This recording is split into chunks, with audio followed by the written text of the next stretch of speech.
जय हिंद मित्रांनो, एक्झाम जागरवर तुम्हा सर्वांचं पुन्हा एकदा स्वागत आहे. मित्रांनो, या आधीच्या सत्रामध्ये तुमच्यासाठीचा प्रश्न होता, पारंपरिक बुद्धिबळात 2800 यलो गुणांचा टप्पा पार करणारा दुसरा भारतीय बुद्धिबळपटू कोण ठरला आहे? या प्रश्नाचं योग्य उत्तर आहे पर्याय क्रमांक 3 म्हणजेच अर्जुन एरिक्सी अशी कामगिरी करणारा दुसरा भारतीय बुद्धिबळपटू ठरला. याआधी 2800 यलो गुणांचा टप्पा पार करणारा पहिला भारतीय कोण आहे?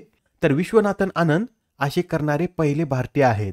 आणि हे जे अर्जुन एरिक्सी आहेत हे 2800 यलो गुणांचा टप्पा पार करणारे जगातील एकूण 16वे बुद्धिबळपटू ठरले आहेत.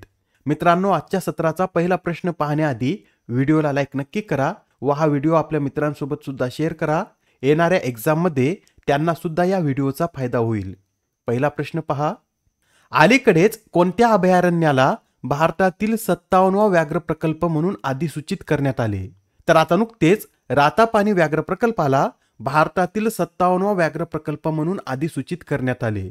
हा जो रातापानी व्याघ्र प्रकल्प आहे हा मध्य प्रदेशामध्ये स्थित असून हा व्याघ्र प्रकल्प मध्य प्रदेशातील 8वा व्याघ्र प्रकल्प तर भारतातील 57वा व्याघ्र प्रकल्प ठरला आहे. मित्रांनो, आपल्याला एक्झाम मध्ये असे विचारलं जाऊ शकतं की भारतातील कोणत्या राज्यात सर्वाधिक व्याघ्र प्रकल्प आहेत? तर मध्य प्रदेश या राज्यात सर्वाधिक 8 व्याघ्र प्रकल्प आहेत. मध्य प्रदेशातील इतर जे व्याघ्र प्रकल्प आहेत त्यांची नावे सुद्धा नोट करून घ्या. यामध्ये पन्ना, संजय दुबरी, बांधवगड, कान्हा, पेंच, सातपुडा आणि वीरांगना दुर्गावती ही व्याघ्र प्रकल्प मध्य प्रदेशात आहेत. रातापानी व्याघ्र प्रकल्पाविषयी थोडक्यात आपण माहिती पाहून घेऊया. हा जो व्याघ्र प्रकल्प आहे हा एकूण 1271.4 वर्ग किलोमीटर मध्ये पसरलेला असून याचं गाभा क्षेत्र हे 763.78 वर्ग किलोमीटर इतका आहे. बरं, अलीकडेच भारतातील 56वा व्याघ्र प्रकल्प म्हणून कोणत्या व्याघ्र प्रकल्पाला मान्यता मिळाली? तर गुरु घासीदास तमोरपिंगला हा भारतातील 56वा व्याघ्र प्रकल्प ठरला आहे. हा व्याघ्र प्रकल्प छत्तीसगड राज्यात स्थित आहे. बरं, 2022च्या व्याघ्र गणनेनुसार भारतात एकूण वाघांची संख्या किती? तर 3167 इतकी भारतातील वाघांची संख्या असून जागतिक संख्येच्या सुमारे 75% वाघ हे एकटे आपल्या भारतातच आढळतात. भारतामध्ये सर्वाधिक वाघ असणारं राज्य हे मध्य प्रदेश असून मध्य प्रदेशमध्ये 785 वाघ आहेत. त्यानंतर कर्नाटक राज्याचा क्रमांक लागतो. कर्नाटकमध्ये 563, उत्तराखंड 560 वाघांसह तिसऱ्या स्थानावर आहे. तर आपलं महाराष्ट्र 444 वाघासह चौथ्या क्रमांकावर आहे. एक्झाम मध्ये बऱ्याच वेळा विचारण्यात येतं की प्रोजेक्ट टायगर हा प्रोजेक्ट कधी सुरू करण्यात आला होता? तर 1973 मध्ये हा प्रोजेक्ट सुरू करण्यात आला होता. नेक्स्ट क्वेश्चन, केंद्र सरकारने जीडीपीच्या बेस इयरमध्ये बदल करण्यासाठी कोणाच्या अध्यक्षतेखाली एक सल्लागार समिती स्थापन केली? या प्रश्नाचं उत्तर आहे पर्याय क्रमांक 3 म्हणजेच केंद्र सरकारने विश्वनाथ गोल्डर यांच्या अध्यक्षतेखाली जीडीपीच्या बेस इयरमध्ये बदल करण्यासाठी एक सल्लागार समिती स्थापन केली.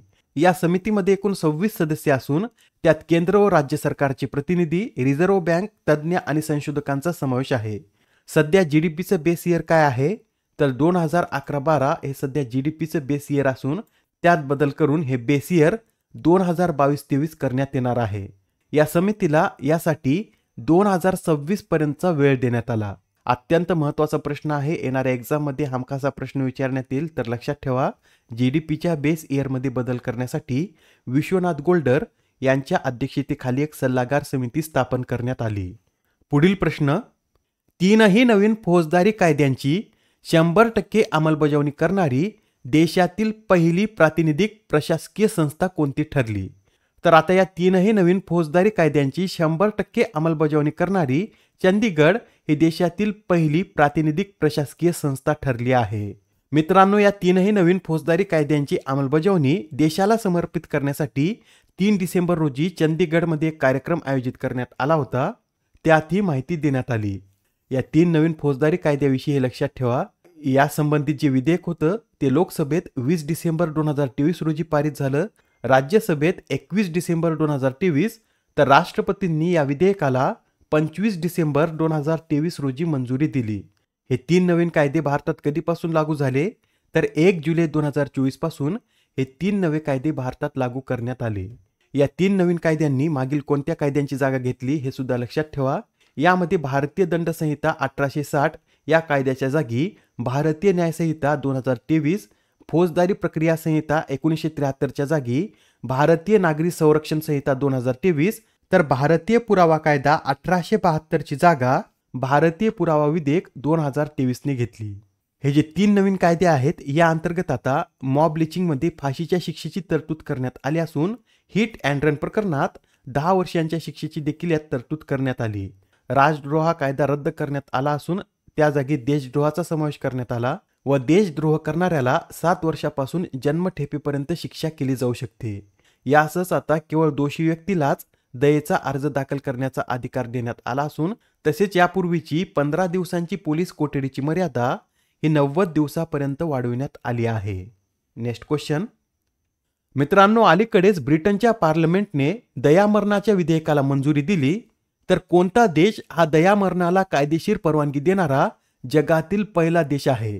या प्रश्नाचं उत्तर आहे पर्याय क्रमांक 3 म्हणजेच नेदरलँड हा दयामरणाला कायदेशीर परवानगी देणारा जगातील पहिला देश आहे. नेदरलँड या देशाने 2002 सालीच दयामरणाला कायदेशीर परवानगी दिली होती.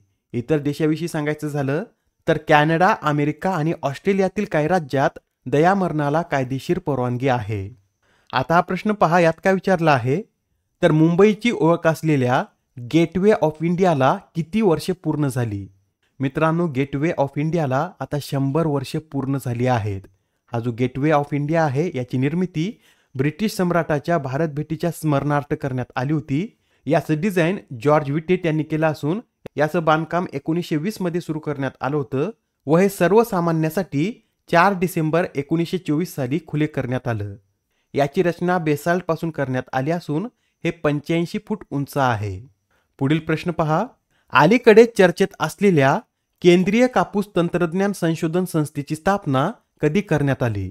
तर ही जी केंद्रीय कापूस तंत्रज्ञान संशोधन संस्था आहे याची स्थापना 1924 मध्ये करण्यात आली.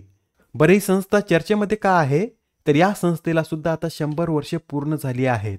या केंद्रीय कापूस तंत्रज्ञान संशोधन संस्थेचं मुख्यालय कुठे स्थित आहे? तर मुंबई येथे या संस्थेचं मुख्यालय आहे.